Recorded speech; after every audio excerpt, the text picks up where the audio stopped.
bem-vindos e bem-vindas aqui no Planetário. Como tem algumas que nunca vieram aqui, vou falar um pouquinho primeiro do Planetário, que a gente não tem como deixar de fazer isso, né?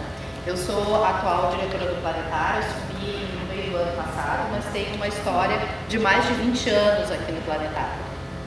O Planetário, que é basicamente esse instrumento aqui, que é um Space Master, ele completa esse ano 46 anos.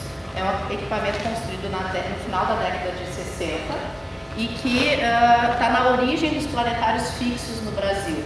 Ele veio com uma leva de mais 4 planetários que instalaram os primeiros planetários no Brasil, de uma parceria com a Alemanha Oriental, da empresa Zeiss, que é quem construiu e ainda constrói esses telescópios, e foi uma troca então com o Brasil de planetários, equipamentos científicos, vários deles que abasteceram as universidades do Brasil, em especial aqui a URGS e a Universidade de Santa Maria, com os primeiros microscópios eletrônicos, com equipamentos para análise de imagens de satélites.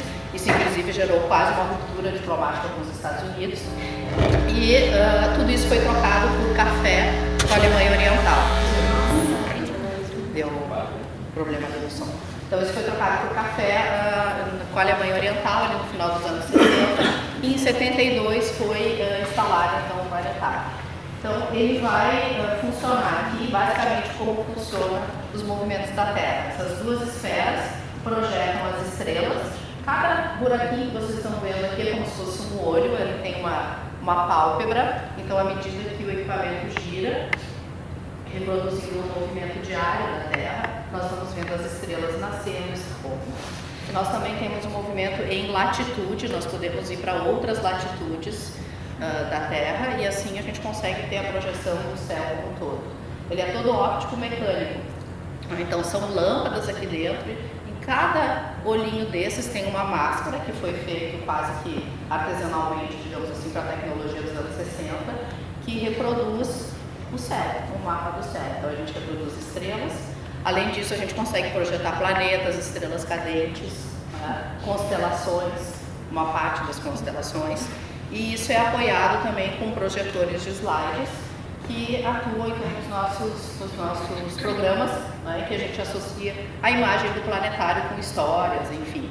Né. Hoje em dia a gente tem sido trocado esses planetários por planetários digitais, mas é uma opção nossa aqui na universidade não abrir mão do Space Master. Os projetores digitais atuais, pelo menos o que o Brasil poderia adquirir, eles não se comparam com a projeção que vocês vão ver. Eu vou mostrar um pouquinho aqui para vocês hoje.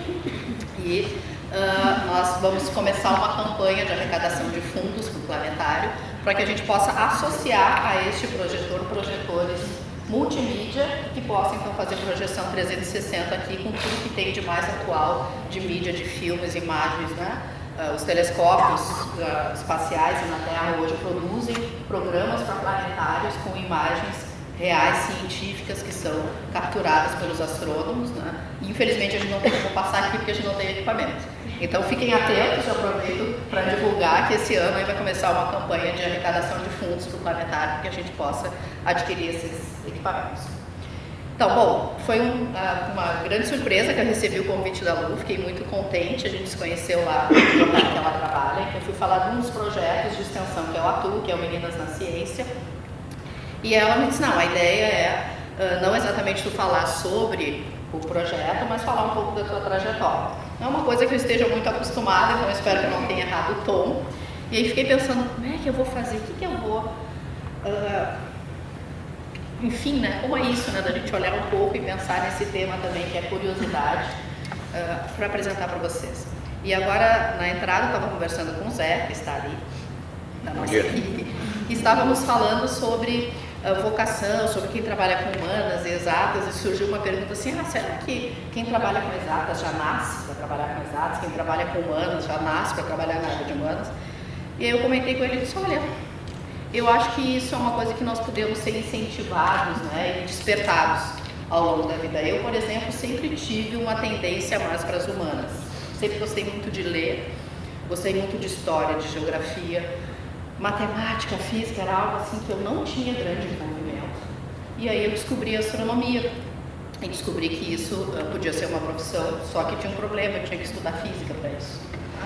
E fui atrás. né? Até estava brincando com ele e disse, no vestibular eu gabaritei literatura, história, geografia, e quase reprovei por causa de física, matemática, e estava indo para uma faculdade de matemática, de física, né?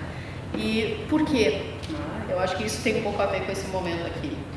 Porque lá, quando eu era muito pequena, eu tinha uma curiosidade, uma pergunta que me acompanhava e que estava relacionada com o que eu via no céu.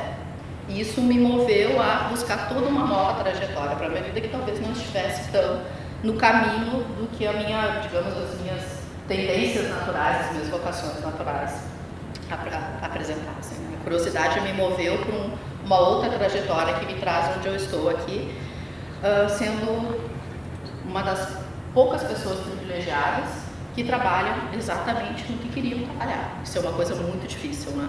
A grande maioria das pessoas no mundo não trabalha no que elas gostariam de trabalhar, elas trabalham para si. E eu tenho essa possibilidade.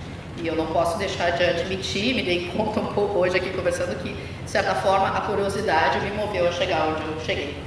Então, vou falar um pouquinho como é que começa essa curiosidade, vou mostrar um pouquinho aqui do planetário para explicar isso e depois voltar a falar um pouco dessa minha trajetória, como é que eu cheguei até aqui. Espero que, de alguma forma, isso seja agradável a vocês. Agora eu vou me mudar para lá, vocês não me vão ver mais, vou projetar aqui e a gente vai projetar a cúpula também. Então, como eu já falei, meu nome, aqui com vocês, Planetário da URGS. E o que eu acho que por onde começa? Lá no início, mas não se preocupem que não vai ser a manhã toda para falar, né? Tem pouco tempo, vamos ver se eu consigo, que eu não tenho poder da síntese.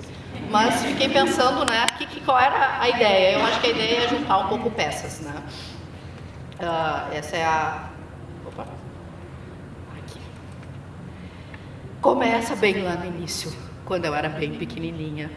E tive o privilégio de viver uma infância que hoje a minha filha não vive, nem o meu filho, né? Uma infância na rua, uma infância brincando ao ar livre, uma infância em que meus pais não sabiam onde eu estava durante o dia, né? Porque era possível ficar na rua, era possível brincar, pular corda, né? Eu acho que gostei dessa imagem porque a minha grande amiga era a Luciane, que o apelido dela é Cuca. E eu acho que eu me enquadraria nessa menina aqui pulando, né? E pulando e brincando, subindo em árvore, descendo em árvore, jogando futebol, jogando taco, né?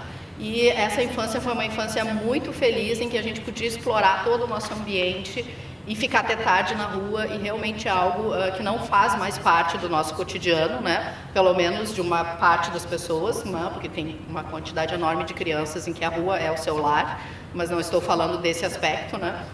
Então, realmente foi uma infância muito feliz e algumas coisas me chamavam muito a atenção. E tinha muitas coisas que eu queria conhecer, que eu queria fazer e que essa vivência me permitia. Uma delas é que o céu me impressionava muito. Eu via certos padrões no céu que eu não conseguia entender. Que eu vou mostrar um pouquinho aqui para vocês. Por exemplo, essa aqui é uma imagem ao longo de uma noite, tirada lá nos telescópios do ESO, no Chile, e a gente está vendo aqui que o céu está girando, e a gente pode ver algumas estruturas. Vou pegar aqui. Aqui em Porto Alegre a gente não enxerga mais isso, porque o céu está absolutamente poluído de iluminação das ruas do céu. Esse é o que deu nome à nossa galáxia, a Via Láctea. Nós estamos num braço da nossa galáxia e nós olhamos através dele todo o disco da nossa galáxia, né? Então, se a gente vai para uma região escura, a gente consegue perceber essa região. Então, vejam que toda essa estrutura se mantém e ela vai simplesmente fazendo a volta no céu, né? Ela está aqui, ó, e vai ao longo da noite rotacionando. Mas a estrutura como um todo, cada posição de estrelas, ela se mantém. O que a gente vai ver atravessando o céu são os planetas, a Lua, durante a noite, e o fundo das estrelas, ele se mantém fixo. Mas tem algo interessante, esse céu que nós estamos vendo aqui, essa noite, é uma noite do hemisfério sul do inverno. Se fosse verão, não seria isso que nós veríamos. E é justamente esse um dos aspectos que me intrigava. Vou comentar então isso para vocês. Vou aqui tirar a projeção. É melhor apagar, né? Para tirar a luz do Data Show. E aos pouquinhos nós vamos nos habituar com a escuridão e vamos pensar como se nós estivéssemos num final de tarde, olhando o pôr do sol. E aqui no nosso horizonte oeste vocês podem ver o sol, já se encaminhando para um final de noite.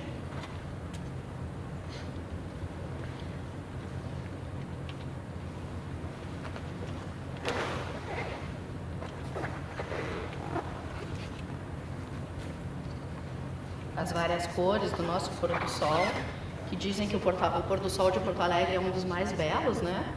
E, bom, a gente sabe que o que causa o espalhamento na atmosfera das diferentes cores é quanto mais partículas suspensas eu tiver na atmosfera, mais espalhamento vai haver da luz, mais cores eu vou ver, então significa que quanto mais lindo um pôr do sol, mais poluído é o ambiente daquele lugar. Mas, sem dúvida, nosso pôr do sol é muito lindo. Vocês podem ver que começam a despontar algumas estrelas. E nós vamos aqui acostumando os olhos, como nós costumamos fazer aqui no planetário, para ver esse entardecer.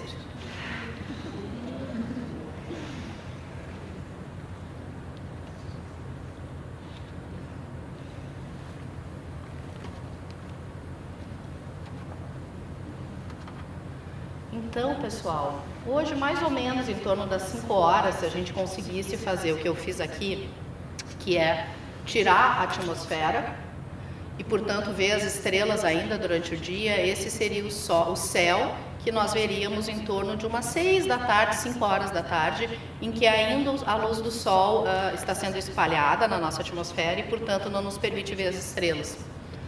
Agora eu já baixei um pouquinho, nós já estamos ali, ó, o sol está se pondo. Estamos então no primeiro horário da noite em que nós temos estrelas visíveis, tá? E não sei se vocês conseguem reconhecer alguma coisa nesse céu.